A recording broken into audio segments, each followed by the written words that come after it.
சைஃப் அலி கானுடைய அப்பா வந்து மன்சூர் அலி கான் பட்டோடி. இப்போ அந்த ஃபேமிலியின் கடைசி வாரிசாக இவர் தான் இருக்கிறார். சுதந்திரத்திற்கு பிறகு 25-26ல எனிமி ஆக்ட் வரும். யாரெல்லாம் வந்து இந்த நாட்டை விட்டுட்டு பாகிஸ்தானுக்கு ஷிஃப்ட் ஆகிட்டாங்களோ அவங்களுடைய ப்ராப்பர்ட்டிஸ்லாம் அரசாங்கம் வந்து கையகப்படுத்தி அந்த சட்டத்தின் அடிப்படையில் கிட்டத்தட்ட இன்றைக்கு மதிப்பு ஒரு 15,000 கோடி சொத்து வந்து இந்த போபால் மத்திய பிரதேச ஏரியாவில் அவங்களுக்கு இருக்கு.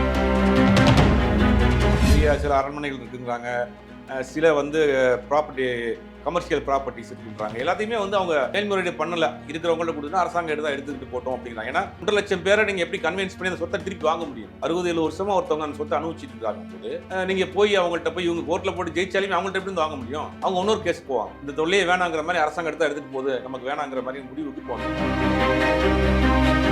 இப்போ 15,000 கோடிங்கிறது தான் உண்மையான மதிப்பா? இல்ல 15,000 கோடிக்கு மேலேயே இருக்கிறதுக்கு வாய்ப்பு இருக்கு. ஏன்னா போபால் அந்த மத்திய பிரதேசனுடைய கேபிட்டல், அந்த பகுதியில் இருக்கக்கூடிய சொத்துக்கள் தான். இன்னைக்கு அன்னைக்கு மதிப்பு அது ரொம்ப கம்மியான விலையா இருக்கும். இன்னைக்கு சைஃப் அலி கானுடைய வீட்டில் அன்னைக்கு வேலை பார்க்கக்கூடிய பெண்ணை வந்து குத்துனாங்க அப்படிங்கிறனால இவர் காப்பாற்ற போனார், இவருக்கு கத்தி குத்தி ஏற்படுச்சு. பட் அந்த சம்பவத்திற்கும் இந்த மாதிரியான இந்த கேஸ் சொத்து ஒழுங்கு இருக்குமாங்கிற மாதிரியான கோணத்திலையும் விசாரணை போயிட்டு. பாலிவுட்டை பொறுத்த வரைக்கும் அங்கே ரவுடிசம், அரசியல், பிளாக் மணி எல்லாம் கலந்த ஒரு இண்டஸ்ட்ரி. பிரபலமான நடிகர்கள் எல்லாமே ஏதாவது ரவுடியை சார்ந்து தான் இருப்பாங்க. அப்படிங்கும்போது அதில் எல்லாம் மிக்ஸ் ஆகி தான் வரும். அதாவது வச்சு அந்த அன்னைக்கு பீக்கில் இருக்கிறப்ப காங்கிரஸ் கட்சிக்கு தான் நெருக்கமானவராக காமிச்சிட்டு வரும். ஒவ்வொரு கட்சியிலும் ஆட்சிக்கு வரப்ப யாராவது ஒருத்தருடைய தயவுல தான் அங்கே இருக்க முடியும். வெற்றமை நேயர்களுக்கு வணக்கம். ஸோ இன்னைக்கு நம்ம கூட சுபேர் அவர்கள் தான் இணைஞ்சிருக்காங்க. அண்ணா வணக்கம். வணக்கம். எப்படி இருக்கீங்க? நல்லா இருக்கேன். ஆனால் இப்போ சமீபத்தில் ஒரு வாரமாக பார்த்தீங்கன்னா அந்த சைஃப் அலி கானோட ஒரு செய்திகள் வந்து வரிசையாக வந்துகிட்டே இருக்கு. அவருக்கு வந்து கொலை மிரட்டல், அதுக்கப்புறம் அந்த கத்தியெல்லாம் வந்து அட்டாக் பண்ணிட்டாங்க அப்படின்னு சொல்லிட்டு இப்போ வந்து பார்த்தீங்கன்னா 15,000 கோடி மதிப்பிலான சொத்தை வந்து கவர்மெண்ட் வந்து தன்வசம் அவங்க கிட்ட வந்து இது பண்ணிக்கிட்டாங்கன்ற மாதிரியான செய்திகள்லாம் வருது. ஃபர்ஸ்ட் இந்த சைஃப் அலி கானோட சொத்து மதிப்புகள் எவ்வளோ இருக்கு, இது என்ன இஷ்யூ, எதனால இந்த மாதிரி வரிசையாக பிரச்சனைகள் வந்து சந்திச்சுட்டு வராரு? இப்போ மத்திய பிரதேசத்தின் மாநிலத்தினுடைய கடைசி மன்னர், அவருடைய பரம்பரை தான் பட்டோடி ஃபேமிலியை சேர்ந்தவர் தான் இந்த சைஃப் அலி கான். சைஃப் அலி கானுடைய அப்பா வந்து மன்சூர் அலி கான் பட்டோடி அப்படிங்கிறவர் இந்தியன் கிரிக்கெட் டீமுடைய கேப்டனாக இருந்தவர், இந்தியன் கிரிக்கெட் டீமில் விளையாண்டவர். அந்த மாதிரி பட்டோடி ஃபேமிலின்னு ஒரு, அதாவது சுதந்திரத்திற்கு முன்னாடி வந்து மன்னர் ஆட்சி முறை இருந்தது இல்லையா, அப்போ வந்து இந்த மத்திய பிரதேசத்தில் இருக்கக்கூடிய அந்த போபால் பகுதி ஆட்சி செய்து கொண்டிருந்த ஒரு மன்னர் பரம்பரை பட்டோடி ஃபேமிலியை சேர்ந்தவர் தான் பட்டோடி நவாப் அப்படிம்பாங்க. அந்த ஃபேமிலியை சேர்ந்தவர் தான் சைஃப் அலி கான். இப்போ அந்த ஃபேமிலியின் கடைசி வாரிசாக இவர் தான் இருக்கிறார். அதாவது ஹமீதுல்லா கான் அப்படிங்கிற ஹமீதுல்லா கான் பட்டோடிங்கிறவர் தான் இவருடைய சைஃப் அலி கானுடைய தாத்தா. அவர் தான் கடைசி பட்டோடி. அவருக்கு வந்து 3 மகள்கள். அதில் ஒரு மகன் தான் பட்டோடி, இப்போ இருக்கிற சைஃப் அலி கானுடைய பாட்டி. அதில் 3 மகளில் ஒரு மகள் வந்து என்ன பண்ணுறாங்கன்னா, அவங்க வந்து சுதந்திரத்திற்கு பிறகு இந்தியா பாகிஸ்தான் பிரிக்கப்பட்ட பிறகு அவங்க பாகிஸ்தானில் போய் செட்டில் ஆயிடுறாங்க. அவங்க வந்து இந்தியாவில் வந்து செட்டில் ஆயிடுறாங்க. அப்படி இருக்கிறப்ப தான் என்ன ஆச்சுன்னா, ஒரு 65ல் ஒரு சட்டம் கொண்டு வராங்க. 65-66ல் எனிமி ஆக்ட், அதாவது எதிரி சட்டம்னு ஒரு கொண்டு வராங்க. சொத்து எனிமி சட்டம்னு கொண்டு வராங்க. அதை வந்து என்ன பண்ணுறாங்கன்னா, அதாவது சுதந்திரத்திற்கு பிறகு யாரெல்லாம் வந்து இந்த நாட்டை விட்டுட்டு பாகிஸ்தானுக்கு செட்டில் ஆகிட்டாங்களோ அவங்களுடைய ப்ராப்பர்ட்டிஸ்லாம் அரசாங்கம் வந்து கையகப்படுத்திக்கிறோம் அப்படிங்கிற ஒரு சட்டம் கொண்டு வராங்க. அந்த சட்டத்தின் அடிப்படையில் கிட்டத்தட்ட இன்றைக்கு மதிப்பு ஒரு 15,000 கோடி உள்ள சொத்து வந்து இந்த போபால் மத்திய பிரதேச ஏரியாவில் அவங்களுக்கு இருக்குது. காம்ப்ளெக்ஸு, வீடுகள் அதெல்லாம் இருக்குது. ஆனால் எல்லாமே ஒரு 60-70 வருஷம் வேற ஒருத்தவங்க வந்து அதெல்லாம் அங்கே இருக்க டெனண்டெல்லாம் அனுப்பிச்சிட்டு இருக்காங்க.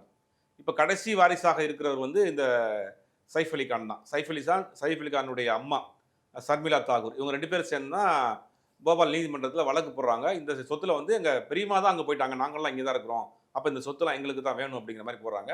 பட் அந்த கேஸ் வந்து இப்படி நடந்துகிட்டே போய் ரொம்ப வருஷம் நடந்துட்டு போய் சமீபத்தில் வந்து அதுக்கு ஒரு தீர்ப்பு கொடுக்குறாங்க. இல்லை அரசாங்கத்துக்கு தான் அது செல்லும் அப்படிங்கிற மாதிரி தீர்ப்பு கொடுக்குறாங்க. அதை எதிர்த்து மேல்முறையீடு பண்ணுறாங்க. அதுக்கு உடனே ஸ்டே கொடுத்துறாங்க. அந்த வழக்கு வந்து அப்படியே நிறுத்தி வைக்கப்படுது. சமீபத்தில் இப்போ போன வாரத்தில் என்ன பண்ணுறாங்கன்னா, அந்த ஸ்டேயை வந்து போபால் நீதிமன்றம் வந்து விலக்கிடுச்சு. நீங்கள் விலக்கிட்டு என்ன சொல்கிறாங்கன்னா, நான் உங்களுக்கு 30 நாள் டைம் தர்றோம், 30 நாளுக்கு உள்ள நீங்கள் வந்து சுப்ரீம் கோர்ட்டில் அப்ரோச் பண்ணி இந்த கேஸை நீங்கள் நடத்திக்கலாம் அப்படின்னு சொல்கிறாங்க. ஆனால் இது வரைக்கும் அந்த கேஸை அவங்க வந்து மேல்முறையீடு பண்ணி கொண்டு போக விருப்பம் இல்லை. அந்த சொத்து வந்து பல 60-70 வருஷமாக வந்து வேறு பேர், கிட்டத்தட்ட 1.5 லட்சம் பேர் அந்த சொத்து நாள் இது வரைக்கும் அனுபவிச்சுட்டு இருக்கிறாங்க. 1.5 லட்சம் பேர் வந்து குடும்பம் இருக்காங்க. அப்படிங்கும்போது நம்ம தமிழ்நாட்டை பொறுத்தளவுக்கு பல ஜமீனுடைய சொத்துக்கள் பல ஊரில் இருக்குது. அது யார் வச்சிருக்கிறாங்க, இப்போ யாருடைய கண்ட்ரோலில் இருக்குது அப்படிங்கிறதே கண்டுபிடிக்க முடியாத வழக்கு நடக்கும். அது ஒரு பெரிய ப்ராசஸ் அது. அப்போ இவங்க வழக்குகள் போட்டு பல பேர்கிட்ட சொத்து கையில் இருக்குது, அப்படிங்கும்போது இது எதுக்கு மேல்முறையீடு நடத்தணுங்கிற மாதிரி அவங்க ஒரு முடிவுக்கு வந்துருக்காங்க போல. அதனால மேல்முறையீடு பண்ணாமல் இந்த சொத்துக்கள் அப்படி இருக்கு. அதான் இப்போ சமீபத்தில் 2 நாளா ஒரு பெரிய பரபரப்பாக போயிட்டு இருக்கு. அப்ப அந்த சைஃப் அலிக்கான இந்த கொலை முயற்சி அதுக்கான காரணம் என்ன? இல்ல அது வேறு, இது வேறு. ஆனா இப்ப என்னன்னா, இந்த கோஇன்சிடென்ட்டா இதெல்லாம் பார்க்குறப்போ சந்தேகம் வருது அப்படிங்கிற மாரி தான் சொல்றாங்க. இப்ப சைஃப் அலி கானுடைய வீட்ல அன்னைக்கு வேலை பார்க்கக்கூடிய பெண்ணை வந்து குத்துனாங்க அப்படிங்கிறனால இவர் காப்பாத்த போனாரு. இவருக்கு கத்தி குத்து ஏற்பட்டுச்சு. நல்லா ரெக்கவரி வந்துட்டார். நேத்தெல்லாம் கூட வெளிய வந்து ரசிகர்லாம் பார்த்து கை காமிச்சுட்டு போனாரு. நார்மல் ஆயிட்டாரு. பட் அந்த சம்பவத்திற்கும் இந்த மாரியான இந்த கேஸ் சொத்து ஒழுங்கு இருக்குமாங்கிற மாரியான கோணத்திலயும் விசாரணை போயிட்டு இருக்கு. ஆனா போலீஸ் தரப்புல விசாரணை பல தரவுல பண்ணுவாங்க. பட் அதுவும் ஒரு காரணமா இருக்குமோங்கிற தரப்புல இப்ப விசாரணை நடந்துட்டு இருக்கு. இப்ப சைஃப் அலிகானோட சொத்து மதிப்பு இதை தாண்டி தனிப்பட்ட முறையில் அவரோட சொத்து மதிப்பு எவ்வளவு இருக்கும் இப்போ? இல்ல அவரை பொறுத்தவரைக்கும் அவரு லண்டன்ல படிச்சவரு. அதற்கு பிறகு நடிக்க வந்துட்டாரு. அப்புறம் கரீனா கபூர் நமக்கு தெரியும். அவங்களும் ஒரு ராஜ் கபூருடைய பெரிய ஃபேமிலிலேருந்து வந்தவங்க. இப்ப தனிப்பட்ட அவங்க சம்பாரிச்சது தான் ஒழிய, பாரம்பரிய சொத்துன்றதெல்லாம் வந்து இந்த மாதிரியான விஷயங்கள் தான். இப்ப அவங்க சொத்து மதிப்பு எவ்வளோ அப்படிங்கிறது நம்ம அக்யூரேட்டா சொல்ல முடியாது. இப்போ ஏன் இந்த நார்த் இந்தியன் ஆக்டர்ஸ்க்கு ஆக்டர் எல்லாருக்குமே இந்த கொலை முயற்சி இந்த மாதிரியான நிறைய சிக்கல்கள்ல மாட்டக்கான காரணம் என்னவா இருக்கு இப்போ? இல்ல பாலிவுட்டை பொறுத்தவரைக்கும் அங்க ரவுடிசம், அரசியல், பிளாக் மணி எல்லாம் கலந்த ஒரு இண்டஸ்ட்ரி. அதுல வந்து பல பல பிரபலமான நடிகர்கள் எல்லாமே ஏதாவது ரவுடியை சார்ந்து தான் இருப்பாங்க. அவங்களுடைய பாதுகாப்புல தான் இருப்பாங்க. இன்னொரு ரவுடி இவரை அட்டாக் பண்ணிடக்கூடாது அப்படிங்கிற மாதிரி. அந்த மாதிரி ஒரு கலந்த ஒரு இண்டஸ்ட்ரி.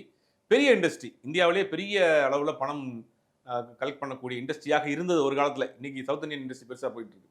அப்படிங்கும்போது அதுல எல்லாம் மிக்ஸ் ஆகி தான் வரும். அப்ப ஒவ்வொரு நடிகரும் யாராவது ஒரு அரசியல் பின்புலம் இல்லாட்டி ஒரு ரவுடிகள் பின்புலத்துல தான் அவங்க இருப்பாங்க.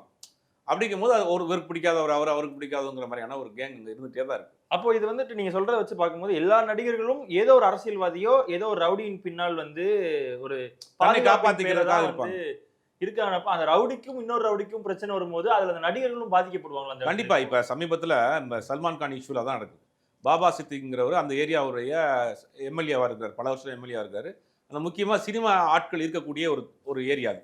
அந்த ஏரியாவில் எம்எல்ஏவா இருக்காரு. அவருடைய வருஷம் நடக்கக்கூடிய அந்த அவருடைய வீட்டில் நடக்கக்கூடிய பார்ட்டிலாம் கூட எல்லா பிரபல சினிமா ஆட்களும் அங்கே வருவாங்க. அப்போ அந்த ஏரியாவுக்கு நம்ம ஊரில் வடபள்ளி குடம்பாக்கம் மாதிரி அந்த ஏரியாவுக்கு வந்து இவர் தான் வந்து கார்டியன் மாதிரி இருக்காரு, காட்ஃபாதர் மாதிரி இருக்காரு. அங்கே இருக்கக்கூடிய நடிகர்களுக்கு பாதுகாப்பாக இவர் தான் இருக்காரு. அப்போ சல்மான் கான் இஷ்யூவில் அவர் சல்மான் கானுக்கு பாதுகாப்பாக இருக்கிறனால தான் அவர் கொலை செய்யப்பட்டார். சல்மான் கானுக்கு அவர் பாதுகாப்பாக இருக்கிறாரு, இவரை மீறி சல்மான் கானை தொட முடியல அப்படிங்கிறதான் பிரச்சனையே. இப்போ அப்படிங்கும் போது அது ஏற்கனவே சொன்ன மாதிரி இதெல்லாமே ஒரு ஒன்றுக்குள்ள ஒன்று மிங்கிலான ஒரு விஷயம் தான் அது. ஸோ இப்போ 15,000 கோடிங்கிறது தான் உண்மையான மதிப்பா? அதை தாண்டி இருக்கிற வாய்ப்புகள் இருக்குமான்றதா ஒரு கேள்வியாவே இருக்கு இப்போ எல்லாருக்கும். இல்லை 15,000 கோடிக்கு மேலேயே இருக்கிறதுக்கு வாய்ப்பு இருக்குது. ஏன்னா போபால் அந்த மத்திய பிரதேசனுடைய கேபிட்டல் அந்த பகுதியில் இருக்கக்கூடிய சொத்துக்கள் தான். இன்னைக்கு அன்னைக்கு மதிப்பு அது ரொம்ப கம்மியான விலையாக இருக்கும். இன்னைக்கு 15,000 கோடியாக இருக்கும். பெரிய சில அரண்மனைகள் இருக்குங்கிறாங்க, சில வந்து ப்ராப்பர்ட்டி கமர்ஷியல் ப்ராப்பர்ட்டிஸ் இருக்குன்றாங்க. எல்லாத்தையுமே வந்து அவங்க மேல்முறையீடு பண்ணலை, இருக்கிறவங்கள்ட்ட கொடுத்துனா அரசாங்கம் எடுத்துக்கிட்டு போட்டோம் அப்படிங்கிறாங்க. ஏன்னா 1,00,000 பேரை நீங்கள் எப்படி கன்வின்ஸ் பண்ணி அந்த சொத்தை திருப்பி வாங்க முடியும்? 60-70 வருஷமா ஒருத்தவங்க அந்த சொத்தை அனுபவிச்சுட்டு இருக்காங்க போது நீங்கள் போய் அவங்கள்ட்ட போய் இவங்க கோர்ட்டில் போட்டு ஜெயிச்சாலுமே அவங்கள்ட்ட எப்படி வாங்க முடியும்? அவங்க இன்னொரு கேஸ் போவாங்க. இந்த தொல்லையே வேணாங்கிற மாதிரி அரசாங்கம் எடுத்துகிட்டு போகுது, நமக்கு வேணாங்கிற மாதிரி முடிவுக்கு இப்போ வந்துருக்காங்க. ஸோ இப்போ ஃபுல் அண்ட் ஃபுல் வந்து கவர்மெண்ட் கண்ட்ரோலில் தான் போயிருமாண்ணா? இப்போ ஆட்டோமேட்டிக்காக சட்டம் இருக்குது நமக்கு. நம்மள்ட்ட வந்து எதிரி சட்டம்னு ஒன்று இருக்குது, எனிமி ஆக்ட்னு ஒன்று போட்டு வச்சுருக்காங்க 65. அப்படிங்கும்போது ஆட்டோமேட்டிக்காக அரசாங்கம் அந்த சொத்துக்களை எடுத்துக்கணும். நிறைய சொத்துக்கள் அப்படி ஏற்கனவே எடுத்துருக்காங்க. இந்த சொத்துக்களும் எடுக்கிறதுக்கு வாய்ப்பு இருக்குது. இப்போ தமிழ் நடிகர்கள் வந்து சாதாரணமா ஒரு இடத்துக்கு போறாங்க, ரொம்ப சாதாரணமா இல்லைனாலும் ஒரு நார்மலா ஒரு இடத்துக்கு போறாங்க வராங்க, நிறைய இடத்துல மக்களை வந்து சந்திக்கிறாங்க.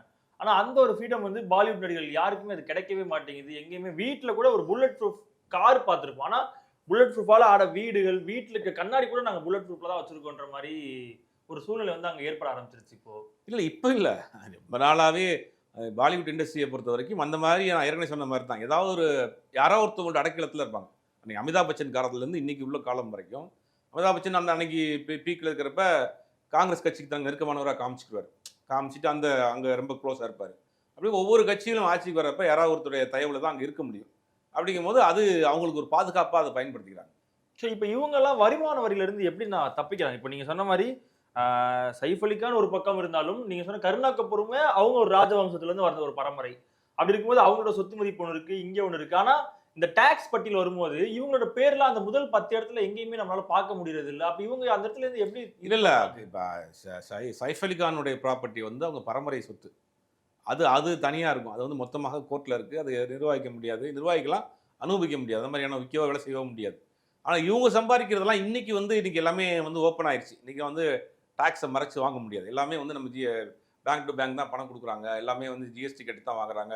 சர்வீஸ் டாக்ஸ் கட்டி தான் பணம் வாங்குறாங்க போது இன்னைக்கு வந்து அது ஒரு செலிபிரிட்டியாக இருக்கிற போது அவங்களுடைய வெளிச்சம் அதிகமாக இருக்கும். அவங்க டாக்ஸ் வந்து ஏதாவது பண்ணாங்கன்னா உடனே தெரிஞ்சு போயிடும். இப்போ உள்ள சூழ்நிலைக்கு அது பண்ண முடியாத சூழ்நிலை தான் இப்போதைக்கு இருக்கு. ஓகே, நன்றி, தேங்க்யூ.